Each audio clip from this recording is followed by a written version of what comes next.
Hello everyone, कैसे आप सब। चलिए बेटा, आज स्टार्ट करते हैं दोबारा जीएसटी। आज जीएसटी की क्लास 3 है।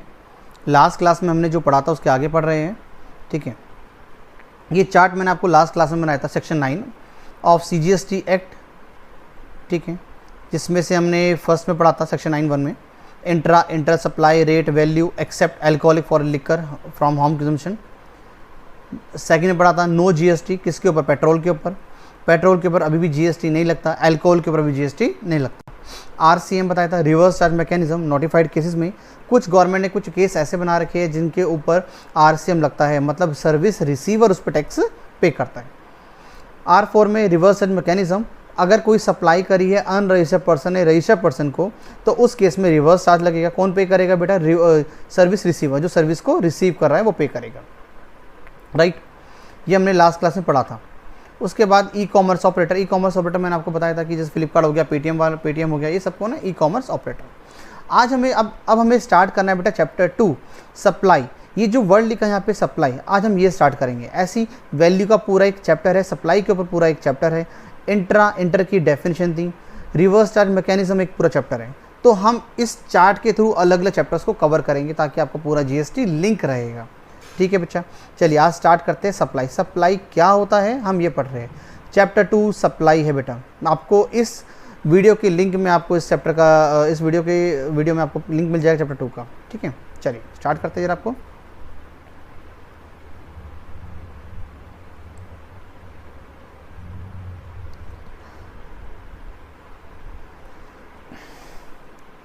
सप्लाई अंडर जीएसटी, इसमें काफ़ी सारी डेफिनेशंस हैं। मैं आपको सारी डेफिनेशन एक साथ नहीं पढ़ाऊंगा, धीरे धीरे आपको पढ़ाऊंगा। ठीक है, तो आज हम डेफिनेशन पढ़ेंगे, वो पढ़ेंगे गुड्स और सर्विस की, कि गुड्स किसे बोलते हैं और सर्विस किसे बोलते हैं। चलिए गुड्स बेटा, ये इंपॉर्टेंट डेफिनेशन है, तो हम इसको स्टार मार्क कर लेते हैं। Goods means every kind of movable property, हर चीज जो मूवेबल है, other than money and securities. बेटा मनी क्या हो गया? रुपया, पैसा। सिक्योरिटीज क्या होता है? लिखेंगे सिक्योरिटीज को बेटा, शेयर्स, डिबेंचर्स लिख लो। उसके ऊपर वो गुड्स में नहीं आता। शेयर्स, बॉन्ड, डिबेंचर्स,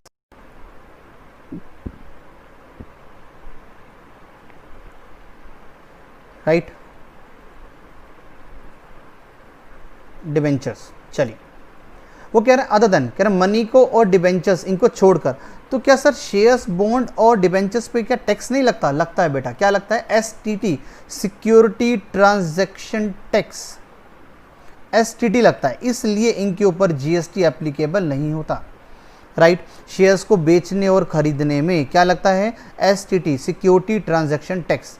ठीक है, इसलिए जीएसटी एप्लीकेबल नहीं होता। आगे लिखा हुआ है but include the actionable claims growing crops, grass, things attach to a forming part of the land.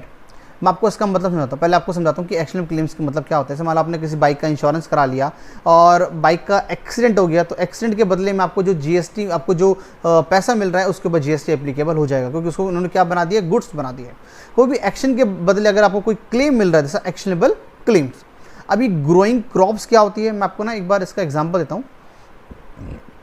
एक बार क्या हुआ था, एक बार एक पर्सन था, उसका नाम ले लेते हैं मिस्टर ए। उसने खाली लैंड खरीदा और उस पे चंदन के बीज उगा दिए, बीज बो दिए उसने। पेड़ अभी नहीं बने थे, ठीक है, बीज बो दिए और उनको बेच दिया, सेल कर दिया। और सेल कैसे करा? इस तरह से करा कि अब चंदन के पेड़ उगेंगे, भविष्य में इस पे पूरे वृक्ष बन जाएंगे, फिर वो इतने के होंगे। उसने अपनी कंपनी का 10 रुपये का शेयर मार्केट में 1000 रुपीज़ का शेयर बेच दिया। ठीक है, अब जो सेल टैक्स वाले थे, जो वैट वाले थे, उन्होंने ऑब्जेक्शन करा कि भाई ये तो तू गुड्स बेच रहा है तो उस पर टैक्स ला। उसने बताया कि सर ये तो गुड्स ही नहीं है, ये तो उग रहे हैं, कोई गुड्स थोड़ी हुए। ठीक है जी। सर्विस वाले कहते हैं कि बिला तू सर्विस टैक्स ला, अगर तूने कोई बेचा है तो सर्विस ला। तो ये ना तो सर्विस में था ना ये गुड्स में था। तो इस केस में जब ये ऐसा एक केस आया उनके सामने, तो ना वो सेल टैक्स वाले टैक्स ले पाए ना सर्विस वाले टैक्स ले पाए। तो ये जो पूरा का पूरा केस हुआ था, सारा का सारा बच गया था। लेकिन अब जीएसटी के अंदर इन्होंने ग्रोइंग क्रॉप्स, उगती हुई क्रॉप्स को, ग्रास, थिंग्स अटैच्ड या फिर फॉर्मिंग पार्ट, फॉर मतलब आपने काट के अलग भी कर दी हो, वो भी क्या मानी जाएगी बेटा, गुड्स माने जाएंगे। अगर आप अब आप कोई ऐसा काम करते हो तो उसको भी गुड्स बोल देंगे। ठीक है, ये पीछे केस हुआ था, उस केस को इन्होंने दिमाग में रखते हुए इन्होंने गुड्स को ग्रोइंग ग्रास को इन्होंने गुड्स बना दिया। ठीक है, आगे लिखा हुआ है which are agree to be served before the supply और under a contract of supply. या तो आपने इसको सर्व कर दिया हो, मतलब आपने सप्लाई गुड्स आपने दे दिए सामने वाले को, या फिर आपने कॉन्ट्रैक्ट करा है देने के लिए। ठीक है, भविष्य में देने के लिए आपने कॉन्ट्रैक्ट करा, उस सबको क्या बोला जाएगा, गुड्स। लेकिन क्या चीज़ बेटा, मूवेबल, तो क्या चीज़ मूव नहीं कर सकती सर, लैंड और प्रॉपर्टी या कोई building, land and building sir move नहीं कर सकती। तो इसका मतलब लैंड एंड बिल्डिंग हमारी क्या नहीं है, गुड्स नहीं है। ओके, चलिए अब हम पढ़ते हैं बेटा सर्विस की डेफिनेशन पढ़ते हैं। ये प्रिंसिपल, कंपोनेंट अथॉरिटी बाद में पढ़ेंगे, फैमिली की डेफिनेशन बाद में पढ़ेंगे। अब पढ़ते हैं बेटा सर्विस की डेफिनेशन। चलिए पढ़ाऊंगा लेकिन धीरे धीरे पढ़ेंगे हम सब।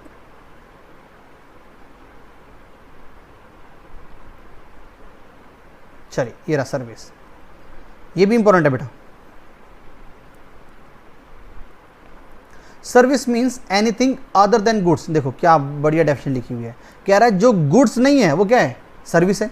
सर इसका मतलब लैंड और बिल्डिंग वो गुड्स नहीं थे तो क्या सर्विस बन गए, हाँ बन गए। सर ये तो बड़ा गलत है, गलत हुआ बेटा। इसीलिए जब इनसे कुछ इनको लगा कि हमसे गलती हो गई है, इन्होंने जगह जगह पे लैंड और बिल्डिंग के लिए बार बार क्लैरिफिकेशन डाली है, वो आपको धीरे धीरे मैं आपको बताता रहूँगा। मतलब आप ये समझो कि जीएसटी के अंदर लैंड और बिल्डिंग क्या मानी गई है, सर्विस मानी गई है। ठीक है, तो means anything other than goods, money, security. ठीक है, देखो अदर देन किसको कह रहा है, किसको छोड़कर, गुड्स को छोड़कर, मनी को छोड़कर, सिक्योरिटी को छोड़कर। मतलब मनी के ऊपर और सिक्योरिटी के ऊपर जीएसटी एप्लीकेबल नहीं होगा। ठीक है, मनी और सिक्योरिटी को जीएसटी एप्लीकेबल नहीं होगा, ना तो गुड्स ना वो सर्विस है। But includes the activity related to the use of money. कह रहा है अगर आपने मनी को यूज करा है, फॉर एग्जाम्पल के लिए it's conversion by the cash और बाय द अदर मोड, या फिर फ्रॉम वन फॉर्म करेंसी और डिनोमिनेशन। मैं आपको एग्जांपल देता हूँ। लेट सपोज आपके पास 100 रुपीज़ थी, आपने उसको खुले करा लिए, आपको जो खुले देगा वो आपको 90 रुपीज़ देगा, वो आपको 90 रुपये देगा, वो आपको पूरे 100 के 100 नहीं देगा। उसने आपको 90 के सिक्के दे दिए, चेंज दे दिए, और 10 रुपये उसने अपना कमीशन चार्ज कर लिया। जो उसने अपना कमीशन चार्ज करा है, this is subject to the GST, इसके ऊपर जीएसटी लग जाएगा। लेकिन अगर उसने आपको 100 के बदले 100 रुपये दे दिए, अगर उसने कोई भी कंसीडरेशन नहीं रखा, आई रिपीट, उसने कोई भी कंसीडरेशन नहीं रखा, तो उसके ऊपर जीएसटी नहीं लगेगा। बात समझ भाई, अगर उसने कन्वर्जन करके आपको दिया है तो उसमें जीएसटी लग जाएगा, प्लस हमने अगर कमीशन लिया है तो। आप बैंक में गए, आपके पास 10,000 रुपये थे, बैंक अपने बैंक वाले को बोला कि भाई मुझे रुपए के बदले डॉलर चाहिए। ठीक है, उसने कहा कि भाई 70 रुपये का डॉलर है, तो उसने 10,000 को डिवाइड बाय 70 करके आपको डॉलर्स दे दिए। कह रहा है लेकिन जो डॉलर है इसको बदलने के हम चार्जेस लेंगे। उसने मान लो डॉलर बदलने के उसने 100 रुपये चार्ज अलग से ले लिए, तो जो उसने 100 रुपीज़ लिए है this subject to the GST. अगर उसमें कंसीडरेशन इंक्लूड है तो उस पर जीएसटी लग जाएगा। देखो इन्होंने क्या बोला हुआ है यहाँ पे, इन्होंने बोला but includes the activity related to the use of money. Money को यूज़ करने के लिए से कन्वर्जन, आपने अगर कन्वर्ट करा है उसका, उसकी फॉर्म बदली है, एक फॉर्म से दूसरी फॉर्म में कन्वर्ट करा है। डिनोमिनेशन, डिनोमिनेशन का मतलब होता है जैसे 1000 के खुले करा लेना। डिनोमिनेशन मतलब होता है चेंज करा लेना, उसकी चेंज कर देना, 100 से 500 की फॉर्म में, 500 से 100 की फॉर्म में, इस तरह से। टू अनदर फॉर्म या currency denomination for the which a separate consideration is charge. अगर आपने सब काम करा है उसके लिए आपसे अलग से सेपरेट कंसीडरेशन चार्ज होगा तो ही वो सर्विस माना जाएगा। बात क्लियर है? आपने 100 रुपये के बदले 100 रुपये ले ली तो जीएसटी के डेफिनेशन में इंक्लूड नहीं होगा। Clear sir? हाँ जी 50। चलिए आगे चलते हैं। अब हम पढ़ेंगे बेटा सप्लाई। जो सप्लाई की मेन डेफिनेशन है हमें वो पढ़नी है। हमने सेक्शन 9 पढ़ा था, आज हमें पढ़ना है section 7। Section 7 meaning of scope of supply. पूरा चार्ट वाइज हम याद करेंगे, इसको पूरे सेक्शन वाइज लिखेंगे ताकि आपका पूरा जीएसटी माइंड में रहेगा। सब सेक्शन 1 और 1 का ए, तो इसको आप इस तरह से डिनोट करना 7, 1 और ए, इस तरह से, ठीक है, जब आप वहाँ पे चार्ट बनाओगे तो। क्या लिखा हुआ है, सप्लाई इंक्लूड। सप्लाई इंक्लूड्स का मतलब बताएं, इन्होंने इंक्लूड्स का मतलब है कि इन्होंने सब चीज़ इंक्लूड कर रखी है। ये डेफिनेशन कैसी है, इंक्लूसिव डेफिनेशन है, ठीक है। चलो ये क्या करते हैं, पहले सब चीज़ों को इकट्ठा करते हैं, उसके बाद जब इनको लगता है कुछ चीज़ एक्स्ट्रा आ गई है तो उसको धीरे धीरे एक्सक्लूड करना स्टार्ट करते हैं। चलिए पढ़ते हैं। कह रहा ऑल फॉर्म, कह रहा हर टाइप की supply, all form of the supply of goods और सर्विसेज और both such as sale, transfer, barter, exchange, licence, rental, lease और डिस्पोजल मेड और agree to be made for a consideration. क्या बढ़ा है बेटा, consideration by a person in the course of furtherance of business. ठीक है, इसमें काफ़ी सारी बातें इंक्लूड हुई, मैं धीरे धीरे इसको एक्सप्लेन करता हूँ, सुनो। कह रहा है सब चीज़, कुछ भी अगर आपने करा है, जैसे सेल, एक्सचेंज, बार्टर, एक्सचेंज। बेटा बार्टर का मतलब क्या होता है और एक्सचेंज का मतलब कौन होता है, क्या होता है, कोई बताएगा मुझे? हाँ जी एवरीवन? नहीं सर आप भी बता दो। चलो सुनो, एक्सचेंज का मतलब होता है बेटा, आपके पास एक पुराना टीवी था, आप पुराने टीवी को, ओल्ड टीवी को बेचकर आपने न्यू टीवी ले लिया, दिस इज एक्सचेंज। बार्टर का मतलब होता है आपके पास कोई भी वस्तु है, आपने टीवी के बदले आपने एसी ले लिया, ठीक है, उसको बोलते हैं बार्टर सिस्टम। बार्टर का मतलब होता है एक्सचेंज ऑफ गुड्स, आपने एक वस्तु के बदले दूसरी वस्तु ली, this is barter system. Exchange का मतलब होता है सेम के बदले सेम चीज़ मिल जाना, उसे बोलते हैं एक्सचेंज, ठीक है। चलो, consideration by the person in the course of furtherance of business. अब एक बात समझना, यहाँ पर लिखा हुआ है डिस्पोजल। ये डिस्पोजल बहुत इंपॉर्टेंट वर्ड है, इसको भी हम अंडरलाइन कर लेते हैं।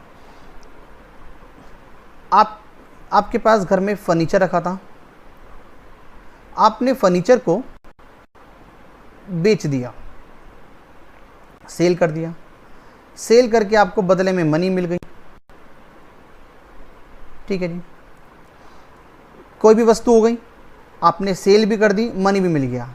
इसमें बेटा एक फैक्टर जो है वो इंक्लूड नहीं है, क्या है, बिजनेस।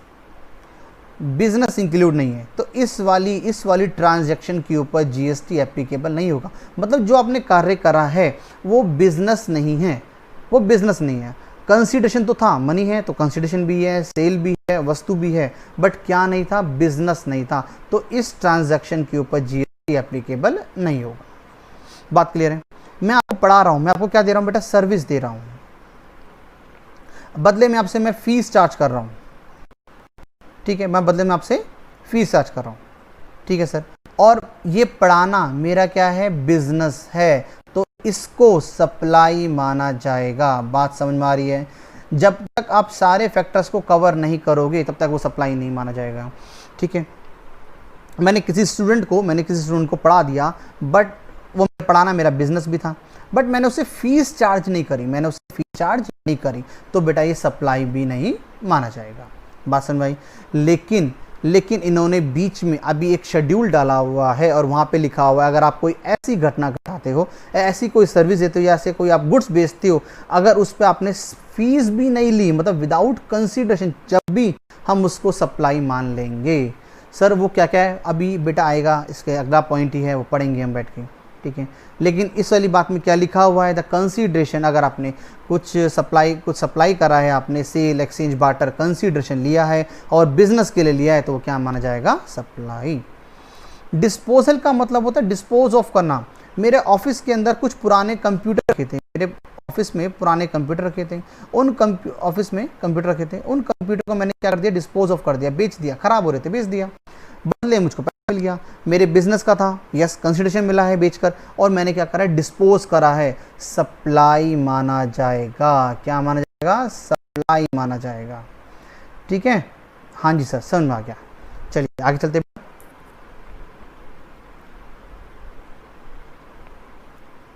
आगे लिखा हुआ है, ये चल रहा है 7(1) का B, okay. Importation of service for a consideration और not in the course of furtherance of business. आपने चाहे बिजनेस के लिए भी इंपोर्ट करी हो चाहे ना करी हो। इंपोर्टेशन का मतलब होता है बेटा बाहर विदेश से आपने इंडिया के अंदर कोई सर्विसेज रिसीव करी है, इंपोर्ट करी है, सर्विस को इंपोर्ट करा है और उसके बदले आपने उसको क्या दिया हो, कंसीडरेशन दिया हो, ठीक है। द वेदर और not in the course of furtherance of business, चाहे वो सर्विस आपने बिजनेस के लिए ली हो चाहे ना ली हो, वो सप्लाई माना जाएगा। बात समझ आई? हाँ जी सर समझ में आ गई। ओके, तो उसको लिख लेते हैं बेटा, import of service with consideration, ठीक है जी, प्लस कंसिडरेशन, चाहे बिजनेस हो चाहे ना हो, चाहे बिजनेस हो चाहे ना हो, कोई दिक्कत नहीं, इस पर क्रॉस लगा लेते हैं। 7(1)(c), the activity specified in schedule 1, जो मैं आपको भी डिस्कस कर रहा था कि अगर आपने बिना कंसीडरेशन के भी अगर कोई सर्विस दी है तो उसको भी सप्लाई माना जाएगा। सब शेड्यूल 1 में the activity specified in schedule 1 made और agree to be made without consideration, मतलब बिना कंसीडरेशन के भी अगर आपने कोई सर्विसेज दी है, अगर आपने कोई सर्विसेज दी है जो शेड्यूल 1 में लिखी गई है तो उसको भी सप्लाई बना देंगे। सर शेड्यूल 1 में क्या लिखा है? चलो जी पढ़ते बेटा, शेड्यूल 1 में क्या क्या लिखा है, शेड्यूल 1 पढ़ते हैं। चलो इस पे दोबारा लोड कराएंगे, पहले बार शेड्यूल 1 पढ़ लेते हैं एक बार। लो जी ये रहा schedule 1, this is schedule 1। Activities to be treated as a supply, कह रहे इन एक्टिविटीज को सप्लाई माना जाएगा even if the made without consideration, चाहे आपने बदले में सामने वाले से कंसीडरेशन लिया हो चाहे ना लिया हो। सुनिए जी, permanent transfer disposal of the business asset, अगर आपने बिजनेस एसेट को परमानेंट ट्रांसफर कर दिया या डिस्पोज कर दिया तो क्या माना जाएगा? सप्लाई। बट आगे लिखा where the input tax credit has been availed on the such asset, आप कोई परचेज करके लेकर आए थे, परचेज कर लेकर आए थे, आपने उसका आईटीसी बुक करा, इनपुट टैक्स क्रेडिट आपने बुक करा।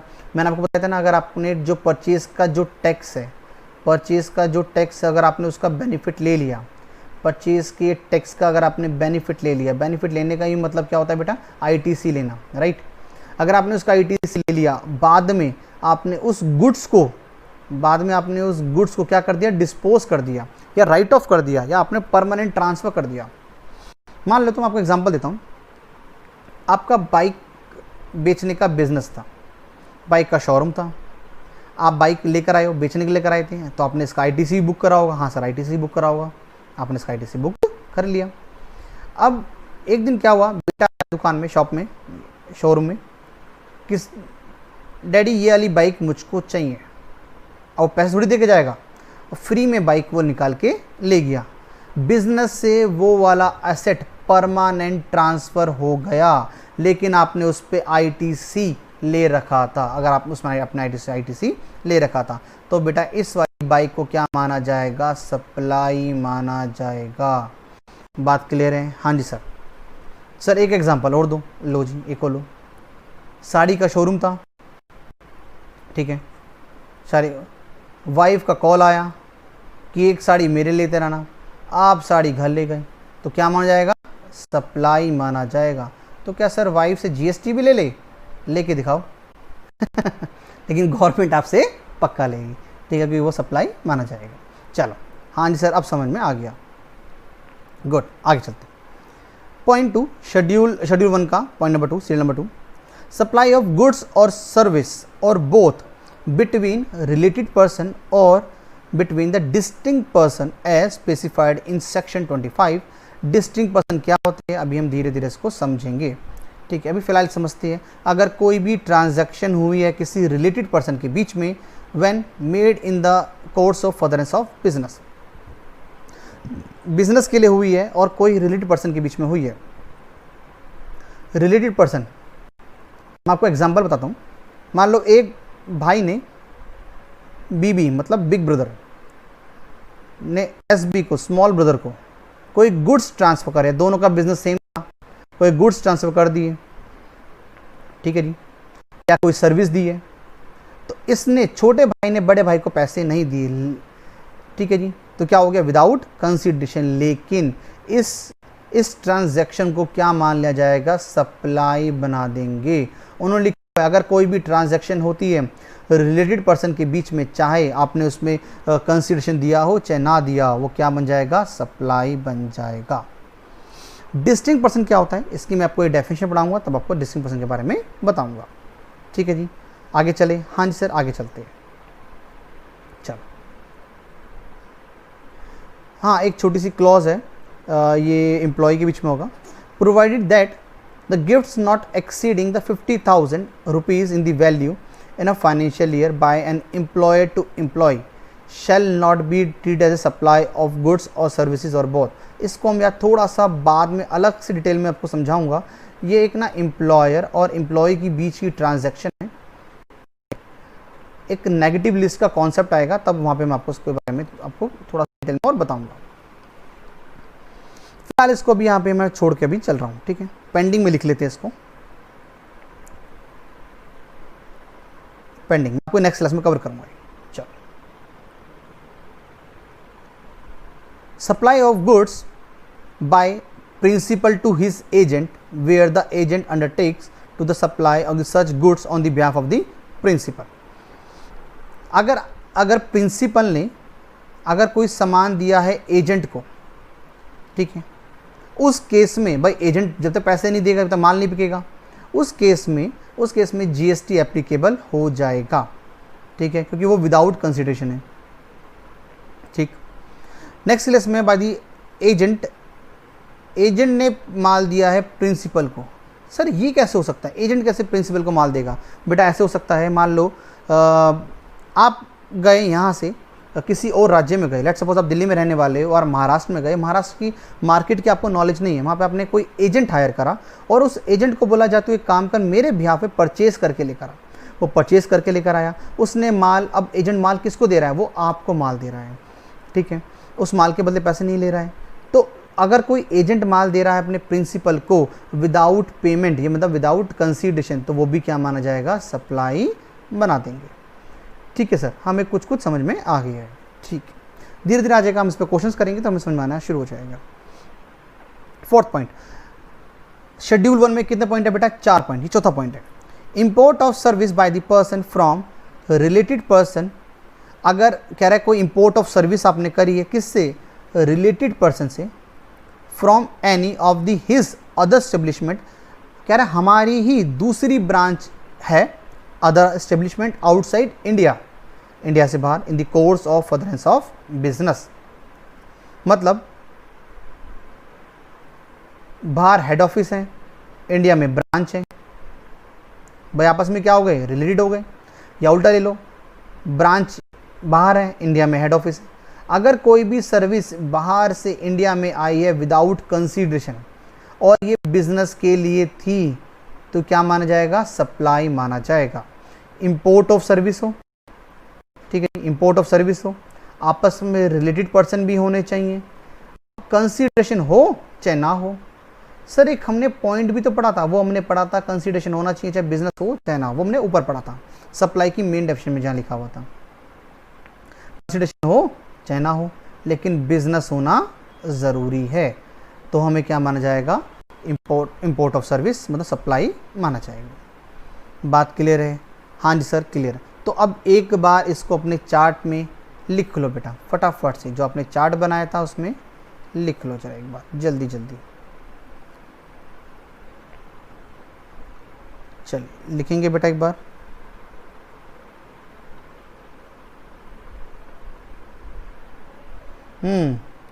सेक्शन 7 सप्लाई, इसी के नीचे लिखना, सप्लाई का थोड़ा सा एक्सटेंड कर लो।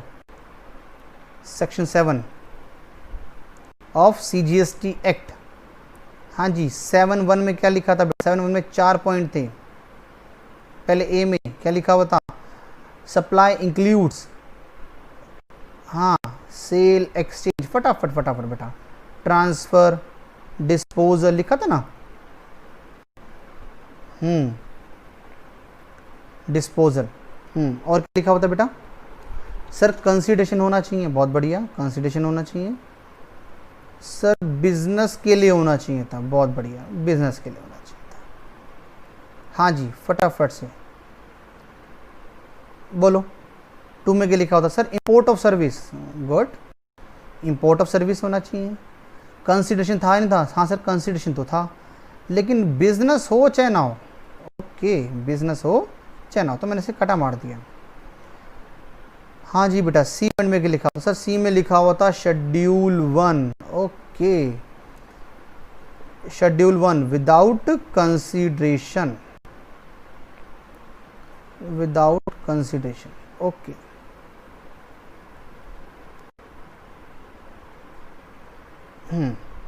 हाँ जी, पहला पॉइंट शेड्यूल 1 का बेटा पहला पॉइंट लिखा था सर, उसमें लिखा हुआ था परमानेंट ट्रांसफ़र, डिस्पोजल।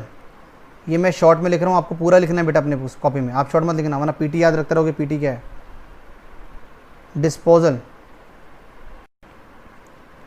ठीक है। लेकिन आपने क्या ले रखा हो? आईटीसी, बट आईटीसी अवेल, आपने आईटीसी ले रखा हो। अगर आपने आईटीसी नहीं लिया तो सप्लाई नहीं मानेंगे। दूसरा बताओ बेटा सर, रिलेटेड पर्सन के बीच में ट्रांजैक्शन है, तो इसको एक बार रिलेटेड पर्सन ट्रांजैक्शन, हाँ जी। Third sir, principal to agent, बहुत बढ़िया सर। एक और थी, agent to principal, good. Fourth बताओ सर, इंपोर्ट ऑफ सर्विस, अरे वाह बहुत बढ़िया। प्लस सर बिजनेस के लिए होनी चाहिए, बहुत बढ़िया। प्लस आपस में रिलेटेड पर्सन भी होनी चाहिए, नाइस। चाहे कंसीडरेशन हो चाहे ना हो, बहुत बढ़िया बेटा। पूरा चार्ट सुनूंगा मैं, जल्दी जल्दी फटाफट से बना लो उसको, जल्दी जल्दी बना लो।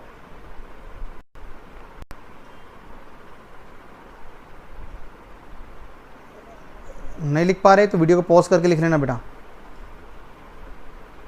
चलो इसके आगे करेंगे बेटा नेक्स्ट क्लास में। सप्लाई, हमारी सप्लाई की डेफिनेशन अभी हमारी ख़त्म नहीं हुई है।